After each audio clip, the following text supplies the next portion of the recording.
Senate President Tito Soto has refused to sign Senator Rodante Marcoleta's request to place the Diskaya couple under the Witness Protection Program. More in this report. This was Senator Marcoleta's letter to the Department of Justice asking that spouses Pacifico Curly and Cesara Rowena Sara Diskaya be admitted into the Witness Protection Program.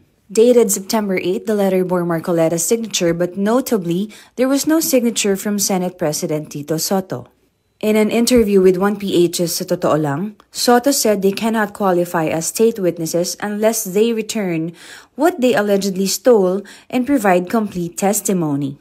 He also noted that their statements in the Senate and the House don't match, raising doubts about their credibility. Umamin ka, ginakaw mo, balik mo lahat ng ginakaw mo, at tapos yung testimony mo, kailangan kompleto.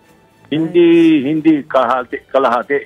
Ano, yung mga binabanggit ni Diskaya, saka yung mga sinabi niya rito sa hearing sa Senado, iba mga sinabi niya no sa House.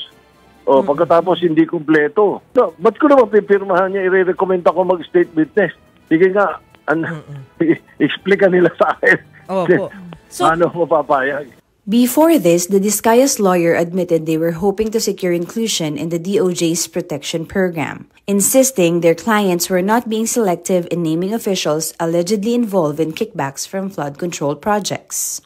Pero ang sentro kasi ng pagdinig natin sa Senado, sa House of Representatives through the TRICOM, ay yung pong nangyaring flood control anomalies from July 2022 hanggang itong kasalukuyang panahon. Meron ding time ni Ma'am Gloria, time ni President Pinoy, time ni Pinoy, Duterte, mas talamak nga lang ngayon. Okay. Noon, nagsusumbong sila, nagpapadyaryo. Wala akong selective memory rito. Huwag ho nating ilihis, okay, yung laman ng affidavit. The lawyer added that the couple had even reported their concerns to DPWH Secretary Bonoan before, but were ignored. Still, the Diskayas claim to have evidence, ledgers, phone numbers, and text messages of those allegedly demanding SOPs or kickbacks. Sabi sa akin ni Sir, enough is enough. Sobra ng pagyuyurak sa pangalan namin, sa pamilya namin. Damay-damay na kung sino yung dapat madamay. Yung ledger na sinasabi ni Sir Curly, hinihingi na yung mga, alam mo yun, porsyento. So, binibigay na lang kasi hinihingi. So, nililista lang nila yon. For example, ganitong araw.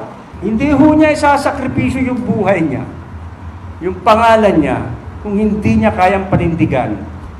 Earlier, Congressman Terry Ridon said the Diskayas cannot qualify as state witnesses because they are not the list guilty. The DOJ has also clarified that they can only be considered if they return the money they illegally obtained.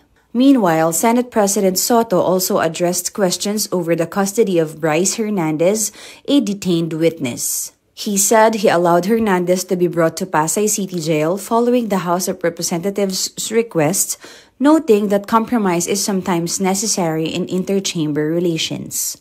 Kung hindi ko pinagbigyan yung request ng House of Representatives, kailangan namin si Mendoza. Sa kanila na, nakakontempt naman sa kanila. Sa tingin mo, bibigay sa amin? Oo, kaya dapat Sa tingin mo, pagka kami nag-request, hindi kami pagbibigyan ngayon dahil hindi ko sila pinagbigyan.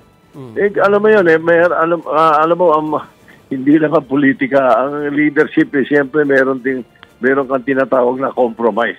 Of course. Pero ang importante rito, walang na violate na rules.